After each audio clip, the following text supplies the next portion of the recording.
పరిష్కరించాలి నీట్ పరీక్షల సమస్యలను రద్దు చేయాలి ఎన్టీఏ బోర్డును రద్దు చేయాలి ఎన్టీఏ బోర్డును నిర్వహించాలి నీట్ పరీక్షలు వెంటనే నిర్వహించాలి నీట్ పరీక్షలు వెంటనే విద్యా సంఘాల ఐక్యత. దేశంలోనే ప్రతిష్టాత్మకంగా నిర్వహించే నీట్ పరీక్ష ఫలితాలలో స్కామ్ జరిగిందని మన కళ్ళ ముంగట కనిపిస్తూ ఉన్నది. దేశంలో దాదాపు 24 లక్షల మంది, రాష్ట్రంలో 60,000కు పైగా విద్యార్థులకు ఎన్టీఏ బోర్డు వాళ్ళ జీవితాలతో చెలగాట మారుతున్నప్పటికీ కూడా ఇప్పటి వరకు కూడా ప్రధాని సరిగ్గా స్పందించకపోవడం ఇంత దుర్మార్గం. అంతేకాకుండా తెలంగాణలో ఉన్న మంత్రులు కానీ బీజేపీ ఎమ్మెల్యేలు కానీ ఇప్పటివరకు కూడా ఒక మాట కూడా మెలపలేదంటే అదొక సిగ్గుచేటుగా ఈరోజు విద్యార్థి సంఘాలుగా మేము భావిస్తూ ఉన్నాం.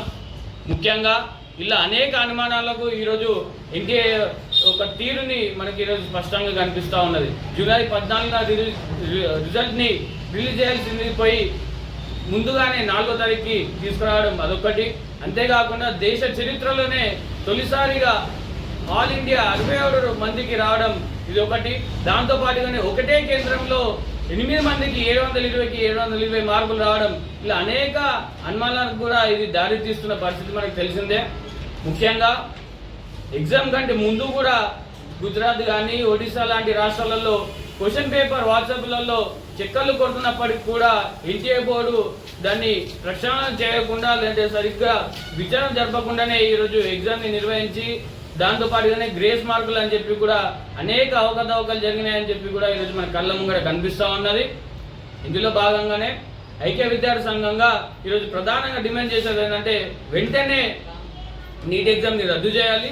దాంతోపాటుగానే ఎన్టీఏ బోర్డు చైర్మన్గా ఉన్నటువంటి అతన్ని, దాంతోపాటుగానే ఈరోజు కేంద్ర విద్యాశాఖ మంత్రి వీళ్ళిద్దరు కూడా వెంటనే రాజీనామా చేయాలని చెప్పేసి కూడా ప్రధానంగా డిమాండ్ చేస్తున్నాం. అయ్యా మోడీ, నువ్వు ఛాయ్ అమ్మినావో లేదో తెలియదు కానీ క్వశ్చన్ పేపర్లను మాత్రం ఛాయ్ అమ్మినట్లుగా వచ్చిన 10 ఏళ్లలో దాదాపు 46 సార్లు పేపర్ లీకేజ్ జరిగిందని చెప్పి కూడా ఈరోజు మేము మండిపడతా ఉన్నాం. ఇకపోతే నిరసనలో భాగంగా ఐక్య విద్యార్థి సంఘాల పిలుపులో భాగంగా రేపు ఆర్మూర్ డివిజన్ పరిధిలో భారత్ బంద్కి పిలుపునిస్తూ ఉన్నాం.